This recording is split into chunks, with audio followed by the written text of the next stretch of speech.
Moi, c'est Obed Ngonda, coordonnateur de l'ASBEL Les Capables. Oui, avant tout, nous lui avons présenté nos civilités en tant que responsable de cette structure des Capables.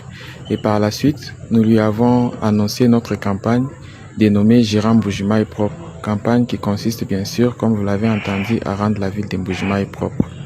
Et nous lui avons fait savoir ce que nous avons déjà fait comme activité dans le cadre de cette campagne et ce que nous envisageons faire parce que bien sûr cela prône un développement pour notre province. Il est important de signaler que lors de notre sortie officielle le 14 décembre, nous avons commencé avec la première activité d'assainissement et sensibilisation que nous avons menée au niveau de l'entrée du camp vers l'aéroport et par la suite nous avons mené une deuxième activité devant la paroisse Sainte-Marie et sur l'avenue de Koula. Et aujourd'hui, en cette date du 18 janvier 2025, nous avons encore mené une activité de sensibilisation et assainissement au marché Bakwadianga. Nous avons sensibilisé le vendeur du marché aux bonnes pratiques d'assainissement du milieu et aux avantages que nous allons avoir lorsque nous allons rendre notre milieu propre. Oui, comme la structure est composée des jeunes engagés, des jeunes éveillés, entre nous, nous nous sommes mobilisés pour pouvoir récolter des fonds nécessaires afin de payer des matériels qui pouvaient au départ nous permettre d'atteindre nos objectifs et surtout rendre la ville de Mbuji-Mayi propre. Ça, c'est en parlant de la campagne Gérant Mbuji-Mayi propre. En parlant aussi des autres activités telles que l'entrepreneuriat et le développement personnel. Jusque-là, nous nous prenons toujours en charge parce que bien sûr, c'est une structure constituée de jeunes éveillés. La campagne, c'est tous les jours, mais au moins des activités sur terrain, ça demande une préparation, bien sûr.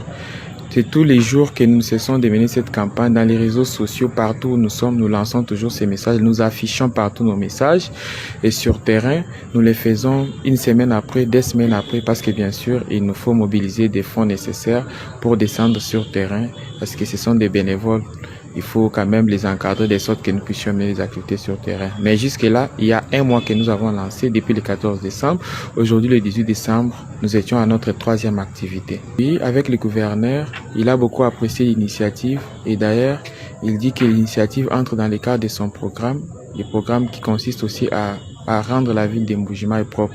Et il a promis qu'il va nous soutenir et surtout nous encadrer de sorte qu'avec cette initiative, nous puissions rendre la ville de Mbuji-Mayi la ville la plus propre.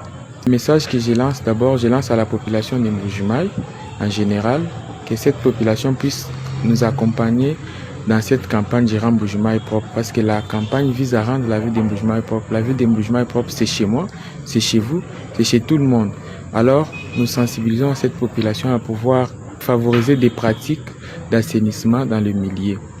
Et aussi demandons à toutes les structures de jeunes de pouvoir soutenir cette campagne afin qu'ensemble nous puissions rendre la ville de Mbuji-Mayi la ville la plus propre parce que seul, nous ne pouvons pas les faire, mais si nous sommes ensemble, nous pouvons faire grandes choses. Effectivement, les défis sont énormes, voilà pourquoi nous avons besoin que les partenaires puissent soutenir cette campagne Gérant Mbuji-Mayi propre. C'est-à-dire s'il y a des particuliers, s'il y a des organismes qui peuvent quand même soutenir cette campagne afin que cela puisse pallier aux défis que nous rencontrons, ça sera une très bonne chose. Parce que les matériels déjà que nous utilisons, nous les payons et avec nos fonds propres, fonds qui sont ici de la mobilisation auprès des membres de la structure, ce qui n'est pas quelque chose de consistant pour couvrir toute la ville de Mbuji-Mayi et la province du Kasai oriental. Voilà pourquoi nous demandons à tous ceux qui le peuvent de pouvoir soutenir cette initiative avec tout ce qu'il faut pour faire en sorte que cela soit une réussite. Oui, déjà, nous sommes à plus de 120 personnes pour l'instant. Et lorsque nous menons des activités sur terrain, nous ne comptons pas seulement sur nos propres membres au sein de la structure, nous mobilisons aussi d'autres jeunes, ils se joignent à nous. C'est comme aujourd'hui nous étions au marché Bakwadianga, il y a la population qui était derrière nous et ensemble nous avons mené cette activité. Mais nous envisageons aussi dans les jours à venir mobiliser plusieurs jeunes. Bien sûr, on va commencer par des formations, on va former d'abord des volontaires sur comment est-ce que nous pouvons assainir notre milieu.